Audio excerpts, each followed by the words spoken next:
कि ना अब यहाँ पर दोबारा कोई बाबर आएगा और ना कोई औरंगजेब दोबारा पैदा होगा। कोई हिंदू ये कहता है कि मुझे मुसलमान नहीं चाहिए तो वो असली हिंदू नहीं है। कि नेताओं की सुनिएगा तो अपने आप को मार काट लीजिएगा।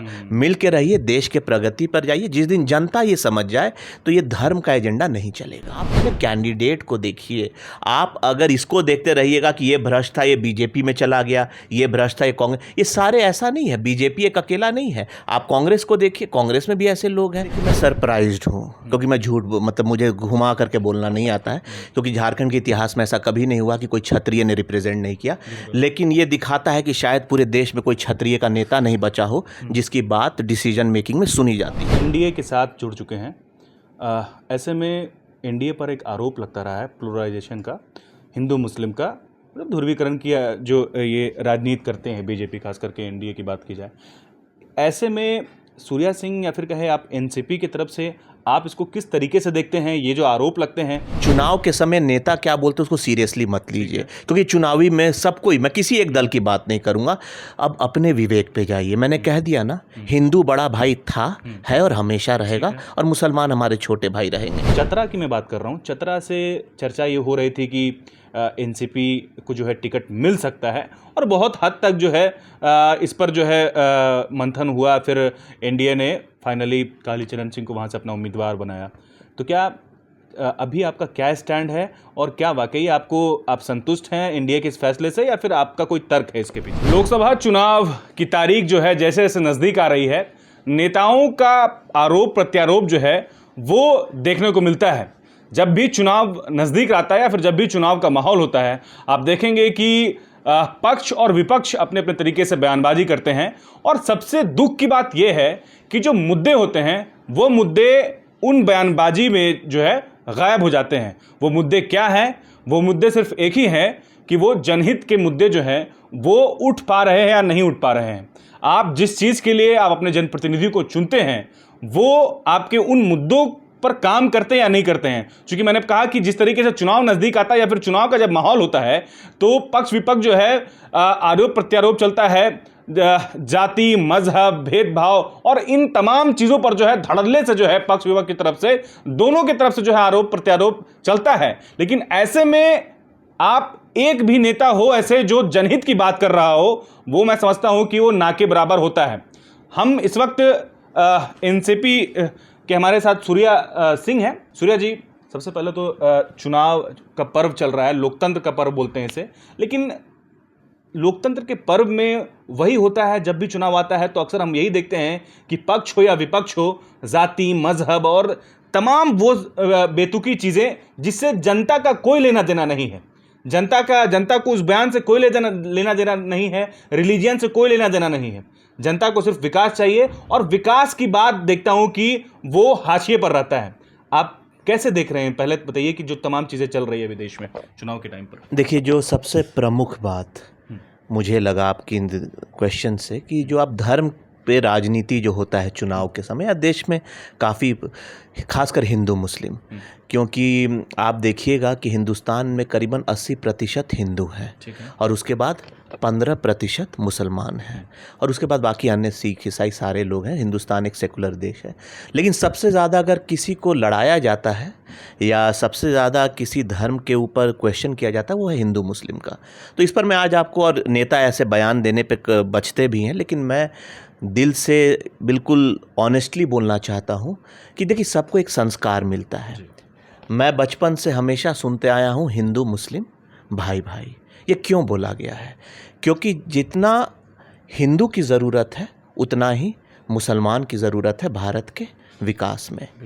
लेकिन सबसे बड़ी बात है कि ये चीज़ हम सबको मानना होगा कि हिंदुस्तान में हिंदू बड़ा भाई था, है और रहेगा, और सहर्ष तरीके से मुसलमान भाई भी स्वीकार करते हैं। और एक चीज़ मैं और बताऊंगा कि ना अब यहाँ पर दोबारा कोई बाबर आएगा और ना कोई औरंगजेब दोबारा पैदा होगा। लेकिन इसके साथ एक और बहुत महत्वपूर्ण चीज़ है जो मैंने पहले भी बोला है, अगर कोई हिंदू ये कहता है कि मुझे मुसलमान नहीं चाहिए तो वो असली हिंदू नहीं है। क्योंकि सनातन धर्म में खुद बोला गया है कि सबका जगह है।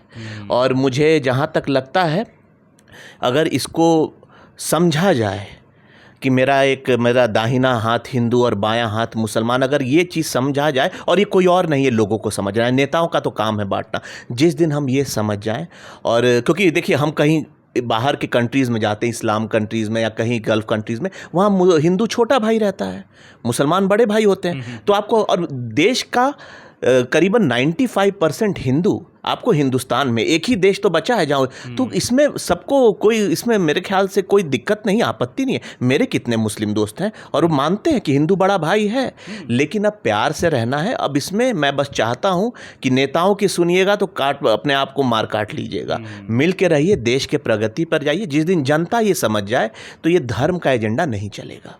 सूर्या जी, आपने बहुत बड़ी बात कही है, और मैं आपको इसी सवाल पर आगे बढ़ूंगा। आप मतलब कि एनसीपी गुट की अगर बात कर रहे हैं, आप एनडीए के साथ जुड़ चुके हैं। ऐसे में एनडीए पर एक आरोप लगता रहा है प्लुरलाइजेशन का, हिंदू मुस्लिम का, मतलब ध्रुवीकरण की जो ये राजनीति करते हैं बीजेपी, खास करके एनडीए की बात की जाए।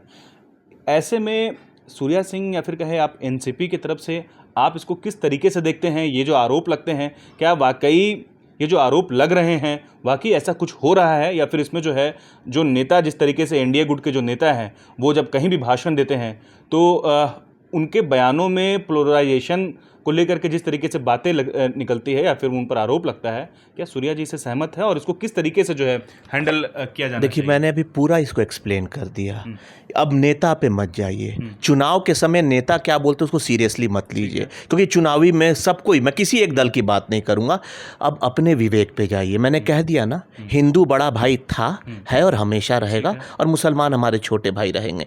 बस ये अगर एक दूसरे को समझ जाएं तो अपने आप एक पीस रहेगा और एक रिस्पेक्ट भी कंट्री का बना रहेगा। तो इस पर मैंने ऑलरेडी आपको एक्सप्लेन कर दिया है।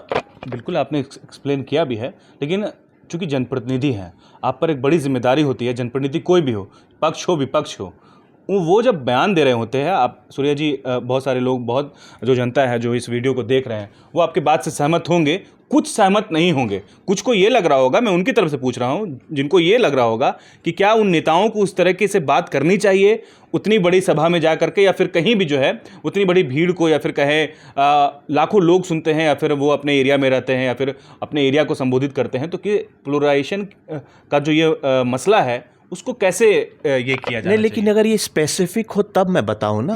अगर एक पार्टी से जुड़ा हो पोलराइजेशन या धर्म, नहीं, लेकिन ये सब कोई करता है। कौन ऐसा पार्टी है जो नहीं करता है? कोई हिंदू मुस्लिम कर रहा है, कोई ओबीसी कर रहा है, कोई ये कर रहा है, तो इस पर मैं क्या जवाब दूं? देश के सारे नेता ऐसा करते हैं। मेरा आप कहना है कि आप स्वयं के विवेक, अपने दिमाग का आप सहारा लीजिए, क्योंकि ये अगर कोई होता कि बस बीजेपी करता तो मैं बोलता, कि बस कांग्रेस करता तो बोलता, या कोई ऐसा, देश का हर शख्स कर रहा है। एक आदमी का बात नहीं करिए। अब जैसे बातें चलती हैं कि ये भ्रष्ट थे, इस पार्टी में आ गए, वहाँ पे वॉशिंग मशीन है, यहाँ कौन सा पार्टी में कौन, मैं किसी एक की बात नहीं कर रहा हूँ। इसमें मैं किसी एक पार्टी का पक्ष भी नहीं रखूंगा। कौन सा ऐसा पार्टी है हिंदुस्तान में जो लोगों को नहीं ले रहा है, जो जिसके ऊपर आरोप है, चाहे वो बीजेपी हो, चाहे वो कांग्रेस हो, चाहे कोई भी हो।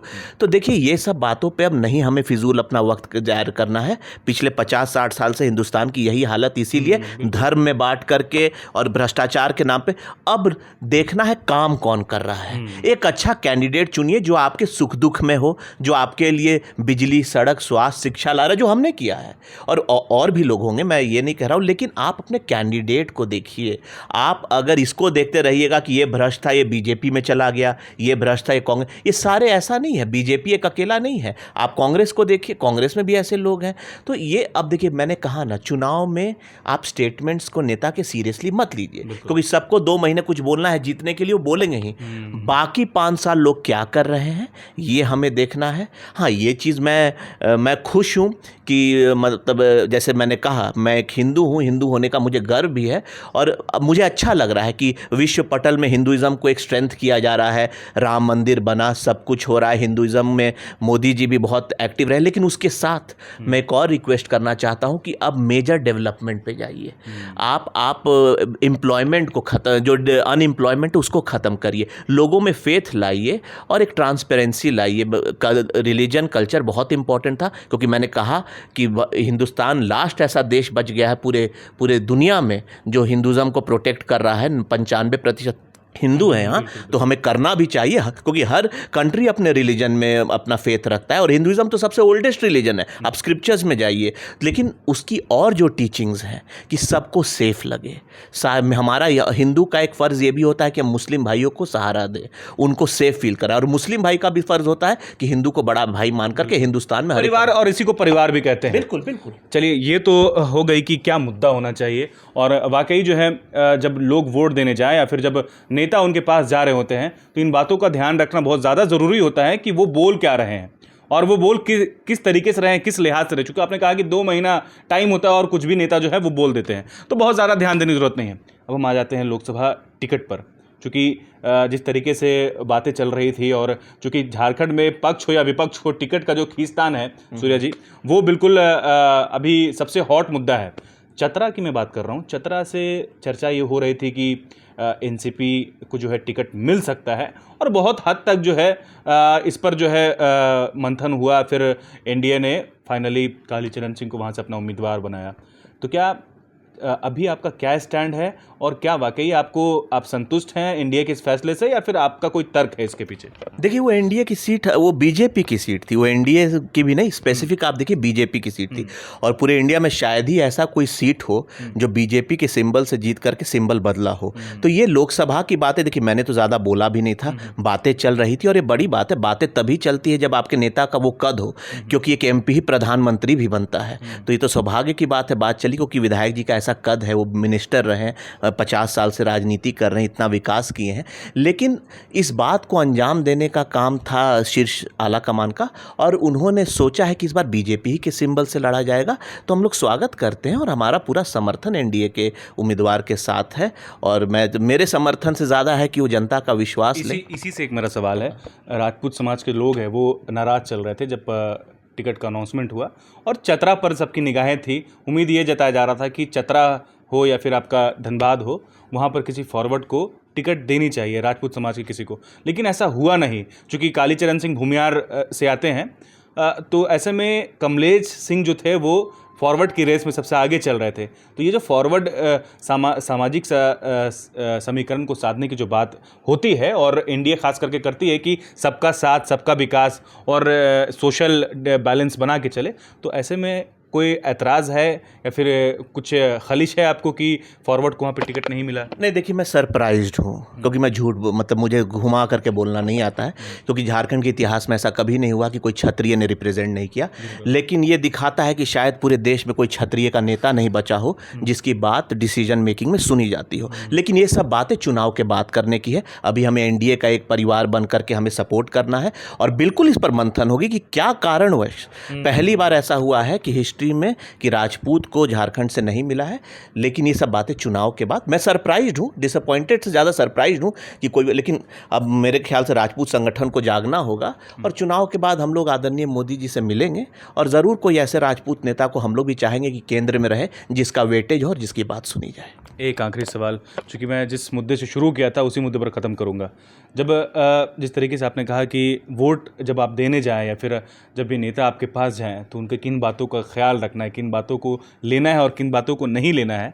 ऐसे में शिक्षा हो, स्वास्थ्य हो, सड़क का निर्माण हो, चाहे जो भी मूलभूत अधिकार होता है एक आम नागरिक का, क्योंकि प्रधानमंत्री तो आपके घर जाएंगे नहीं, उनके घर जाएंगे नहीं, एक एक से मिलेंगे नहीं, लेकिन विकास के उनको किस तरीके से सेटिस्फाइड किया जाए, उनको वो कैसे अपने वोट का जो कहें सही इस्तेमाल जो होता है वो कब होता है, कब वो खुश रहते हैं जब विकास उनके पास पहुँचता है, उनको अच्छी सड़क मिलती है, शिक्षा मिलता है, स्वास्थ्य मिलता है। स्वास्थ्य की बात की जाए तो सूर्या सिंह जी, आप कहें एक युवा हैं आप, और युवाओं की भी एक अलग भागीदारी है, तो उन जवाब में आप वो सारा चीज़ कवर कीजिए, और इसका एक सटीक जो एकदम कहे बिना मिलावट के, जो लोग अक्सर कई नेता कहने से बचते हैं, कटते हैं, वो कतराते हैं, तो क्या आप जो वोटर्स हैं उनको आप देखिए, प्रधानमंत्री जी का छोड़िए, एक विधायक के लिए भी पॉसिबल नहीं है कि हर घर चले जाए। प्रधानमंत्री जी देश के लिए योजना बनाते, चाहे वो राशन का हो। ये बहुत बड़ी बात है, इतने लोगों को राशन मिल रहा है, तो ये पहले हुआ नहीं था 80 करोड़। तो ये प्रधानमंत्री जी तो आएंगे कभी, उनको पूरा देश देखना है।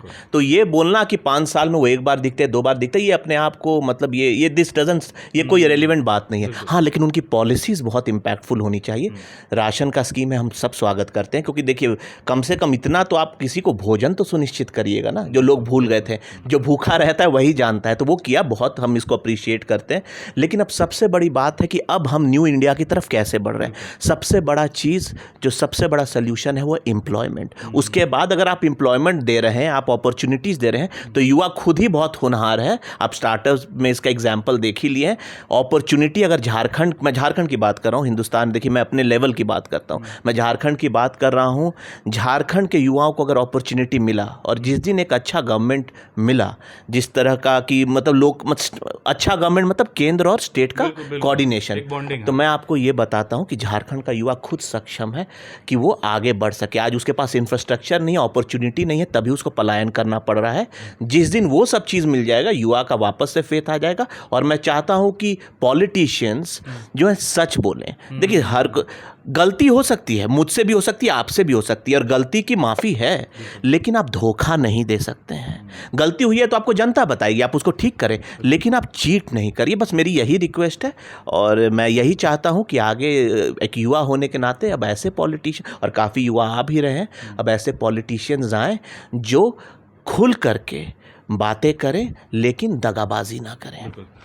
चलिए, तो देखिए वोटर्स जो है, जो झारखंड के वोटर्स हैं, अब वो बात नहीं रहे उनमें, वो जागरूक हो रहे हैं। और उनको जागरूक करने के लिए सूर्या सिंह जैसे जो लीडर हैं, आप एक तरह से कहें जो युवा है, यूथ है, वो उन तक उन बातों को पहुंचा रहे हैं जो बाकी नेता नहीं कर पाता, या फिर कहें कि पक्ष हो या विपक्ष हो, मुद्दों पर बात नहीं हो पाती है। वही होता है जब चुनाव आता है, धर्म की बात आ जाती है, जातिवाद का जो है वो मामला आ जाता है, तो इस तरीके की चीज़ें होती है। लेकिन आपको जो ज़रूरी है, आने वाले 5 सालों में आपके शिक्षा पर, आपके स्वास्थ्य पर और आपके एरिया के विकास पर कौन बात करेगा और क्यों बात करेगा, इस पर ज़्यादा फोकस होनी चाहिए। आप जब वोट देने जाएंगे तो सूर्या सिंह जी जिस तरीके से उन्होंने कहा कि आप उन नेताओं की बात को नज़रअंदाज करते हुए जनहित के जो मुद्दे हैं उन पर फोकस करते हुए आप कैंडिडेट को आपको चुनना है, और ख़ास करके बयानबाजी को दरकिनार करना है। वैसे बयानबाजी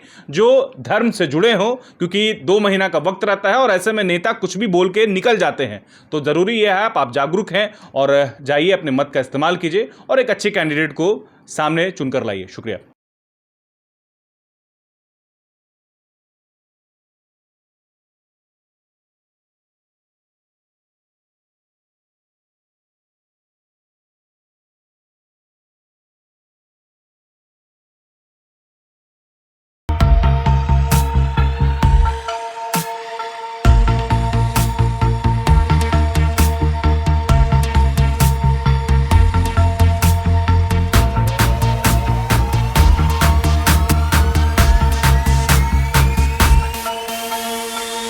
बायोम मेडिकल प्रिपरेशन का एकमात्र संस्थान, जहां है complete digital classrooms, individual doubt counters, video lectures, student tracking system, library facility, 100% result oriented rankers batch, study package and class notes in PDF।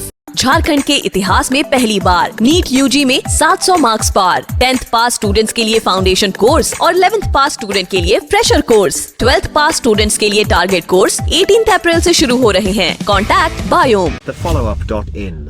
Like, share and subscribe. www.thefollowup.in